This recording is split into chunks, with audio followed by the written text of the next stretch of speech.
Guys, आज से मैं स्टार्ट करने जा रहा हूँ एक और न्यू एनीमे का एक्सप्लेनेशन। और जिस एनीमे को मैं एक्सप्लेन करने जा रहा हूँ उसका नाम है प्लास्टिक मेमोरीज। इस एनीमे का जॉनरा है comedy drama romance science fiction और टोटल एपिसोड्स है इसमें 13। तो ये एनीमे एक ऐसे वर्ल्ड में सेटअप है जहाँ पे ह्यूमन और एंड्रॉइड्स एक साथ रहते हैं। और ये जो एंड्रॉइड्स है ये बिल्कुल ह्यूमन जैसे दिखते हैं, इनमें इमोशंस होती है, इनकी खुद की पर्सनैलिटी होती है। तो क्या होगा जब एक ह्यूमन एक एंड्रॉइड से प्यार करने लगेगा।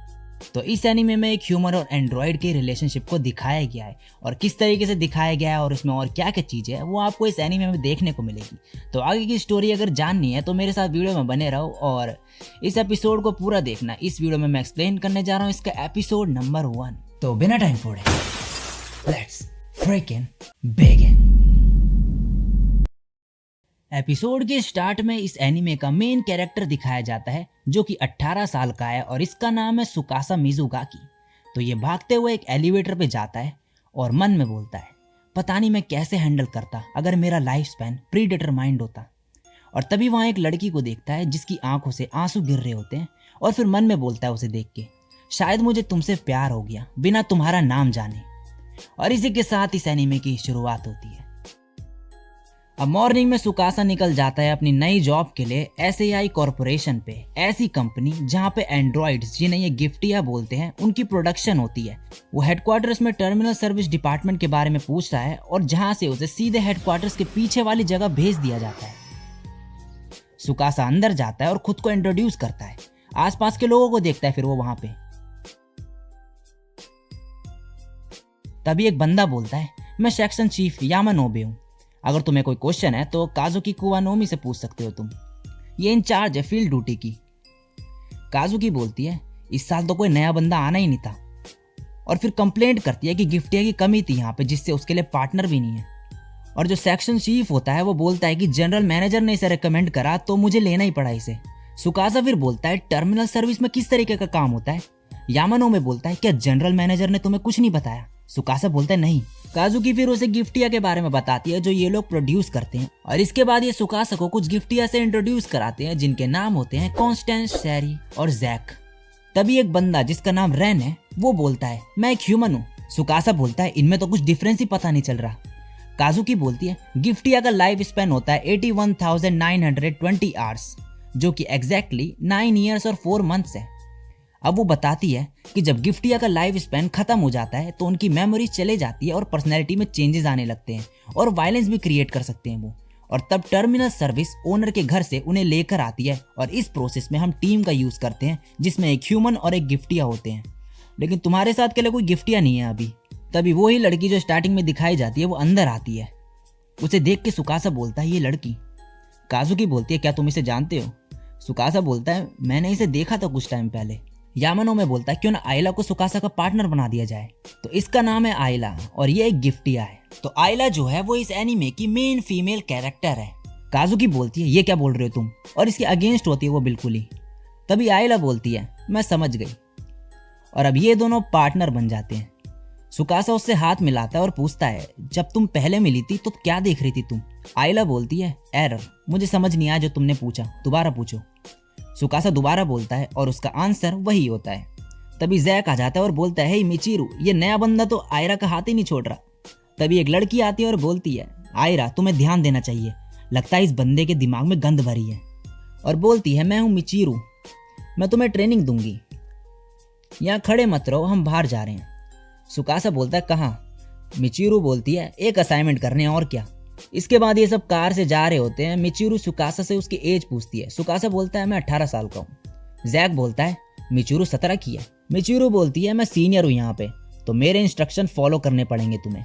जैक बोलता है मिचिरू ने 1 साल पहले ही ज्वाइन किया है और उस टाइम पे काजुकी इस पे चिल्लाया करती थी ऐसे ही। मिचिरू बोलती है अपना मुंह बंद रखो। सुकासा फिर आयला से बोलता है कि गिफ्टिया और ह्यूमन एक साथ काम क्यों करते हैं। आयला बोलती है हमारा काम मार्क्समैन और स्पॉटर में डिवाइड होता है, ये गिफ्टिया का काम होता है कि वो बातचीत करे टारगेट से जिसे वापस लाना है और उनके ओनर से भी। जैक बोलता है तुम स्पॉटर हो सुकासा, तुम्हारा काम तुम्हारे पार्टनर पे नज़र रखना है, वो अपना काम सही से कर रही है या नहीं। सुकासा फिर उससे बोलता है क्या कोई मैनुअल वगैरह नहीं है, मुझे इस काम के बारे में कुछ भी नहीं पता। आयला उसे एक डायरी देती है और बोलती है सिर्फ एक चीज़ है जो तुम्हें याद रखनी है, इस काम को करने में कभी रिवॉर्डिंग फील नहीं होता।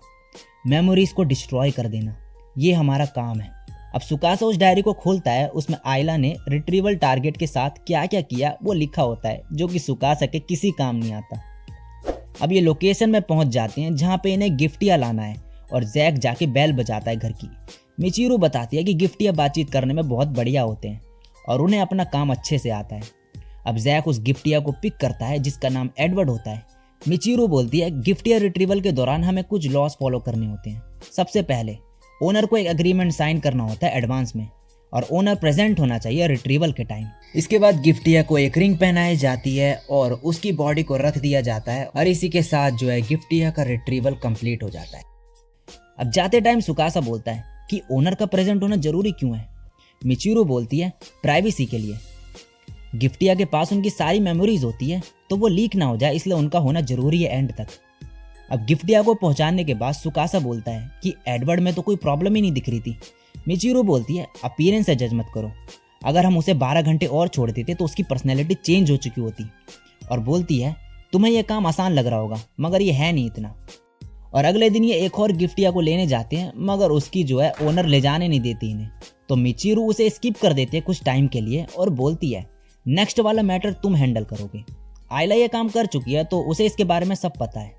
अब ये दूसरी लोकेशन पे पहुंचते हैं, मगर आयला बेल बजाने जाती है तो उसके हाथ कांपने लगते हैं और सुकासा को उसके लिए बेल बजाने को बोलती है।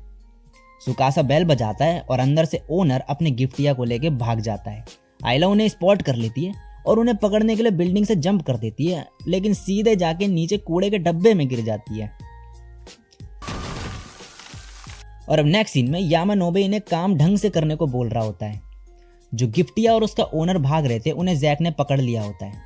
तभी काजुकी वहां पे आ जाती है और सुकासा को पकड़ के आयला पे ज्यादा काम ना डालने को बोलती है।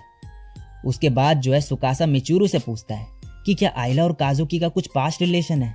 वो बोलती है कि कुछ सालों पहले वो टीम थे दोनों, और आज जो भी होगा वो तुम्हारी गलती नहीं थी। मैं काजुकी को बता दूंगी क्योंकि मैं नहीं चाहती कि तुम काम छोड़ दो इतनी जल्दी, इसमें मेरा नाम ही खराब होगा, मैं तुम्हारी ट्रेनर जो हूँ। और सुकासा को फिर उसी ओनर का असाइनमेंट दे देती है जिसने इन्हें भगा दिया था, और अब इन्हें एक नीना नाम की गिफ्टिया को उससे लेकर आना है। सुकासा बोलता है इस पर्सन से हम बात भी कैसे करेंगे। तभी आयला आ जाती है और बोलती है ये मुझ पे छोड़ दो। अब अगले दिन ये पहुंच जाते हैं लोकेशन पे और आयला बेल बजाती है। वो औरत गेट खोलती है। आयला बोलती है थोड़ी चाय पी लो, मगर वो गेट बंद कर देती है और इन्हें भगा देती है।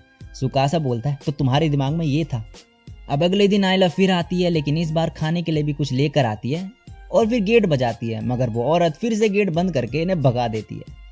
ये लोग अगले दिन फिर आते हैं, लेकिन वो फिर से इन्हें भगा देती है, लेकिन ये हार नहीं मानते और फिर से टपक जाते हैं वहीं पे। और ये इनका आखिरी दिन होता है उस गिफ्टिया को लाने के लिए, और इस बार आयला ने अपने साथ बहुत ही सारा खाना लाया हुआ होता है, मगर जैसी वो गेट बजाती है वो औरत इन्हें फिर से भगा देती है।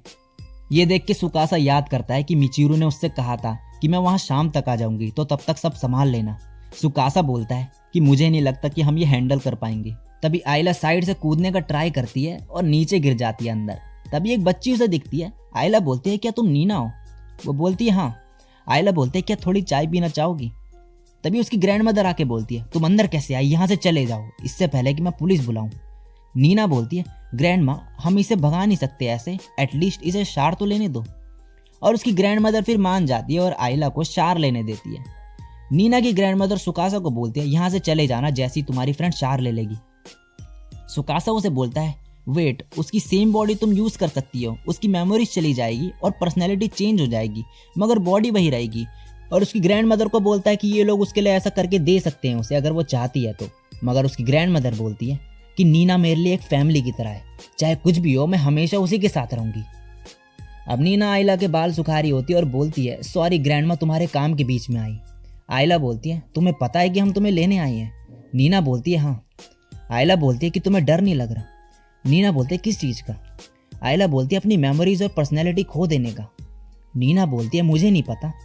आयला बोलती है मगर मैं हूँ, अगर ऐसा ही होना है तो इससे बढ़िया तो ये होता कि मेरी कोई मेमोरीज ही ना होती। क्या तुम अपनी ग्रैंडमदर के साथ नहीं रहना चाहती? नीना बोलती है मैं चाहती हूँ, मगर ऐसे ही चलता रहा तो मैं खराब हो जाऊंगी और दूसरों के लिए प्रॉब्लम्स क्रिएट कर दूंगी, और अगर ऐसा हुआ तो ग्रैंडमदर सैड हो जाएगी, और अगर ग्रैंडमा सैड हुई तो मैं भी हो जाऊंगी, इसलिए मैं उनके साथ नहीं रह सकती। आयला बोलती है बावजूद इसके कि वो इसके खिलाफ है। नीना बोलती है हाँ, काश मैं उनको स्माइल करते हुए गुड बाय बोल सकती। ये सारी चीज़ें उसकी ग्रैंड मदर सुन रही होती है और फिर सुकासा के पास जाती है और फाइनली मान जाती है नीना को भेजने के लिए और बोलती है क्या तुम अपनी फ्रेंड को 4 कप चाय बनाने को बोलोगे। और अभी ये सब चाय पीते हैं और इसके बाद नीना की मेमोरीज मिटाने का टाइम आ जाता है। वो अपनी ग्रैंड मदर को बोलती है नहाने के बाद बाल सुखाना मत भूलना और दवाई लेना भी, और फ्लावर्स को ज़्यादा पानी मत देना। और ये सब बोलते बोलते वो रोने लगती है। उसकी ग्रैंड मदर बोलती है नीना चिंता मत करो मेरी, और फिर नीना उसे बाय बाय बोलती है। इसके बाद आयला उसके कान में कुछ बोलती है और इसके बाद नीना स्माइल करने लगती है और रिट्रीवल इनका कंप्लीट हो जाता है। ये दोनों के दोनों अब जा रहे होते हैं वापस। सुकासा याद करता है जब वो नीना की ग्रैंड मदर को सॉरी बोल रहा होता है और उसकी ग्रैंड मदर बोलती है कि भूल जाओ और थैंक्स बोल के वहाँ से चले जाती है। आयला बोलती है सुकासा मुझे पता है कि तुम क्या सोच रहे हो, मुझे भी बाथरूम जाना है। सुकासा बोलता है मुझे नहीं जाना, लेकिन आयला बोलती है मैं शायद रोक ना पाऊँ, मैंने कुछ ज़्यादा ही चाय पी ली थी। सुकासा जोर से चिल्लाते हुए बोलता है वेट अ मिनट, थोड़ा रोकने की कोशिश करो इसे। और इसी के साथ ये एपिसोड यहीं पे ख़त्म हो जाता है। सो गाइज इस एपिसोड में सुकासा और आयला एक साथ टीम बन चुके हैं, तो इसके आगे ये लोग मिलकर क्या क्या चीज़ें करेंगे और इस एनीमे में और क्या क्या है वो आपको आगे देखने को मिलेगा। तो अगर ये वीडियो अच्छी लगी है तो भाई लाइक कर देना और कमेंट करके बताना कि कैसा लगा ये एपिसोड। और चैनल पे पहली बार टपके हो और मेरे को पहली बार सुन रहे हो तो सब्सक्राइब कर देना ऐसे ही ऑसम कंटेंट देखने के लिए। तो आज के लिए बस इतना ही, मैं मिलता हूँ नेक्स्ट वीडियो में, तब तक के लिए सायोनारा और बाय।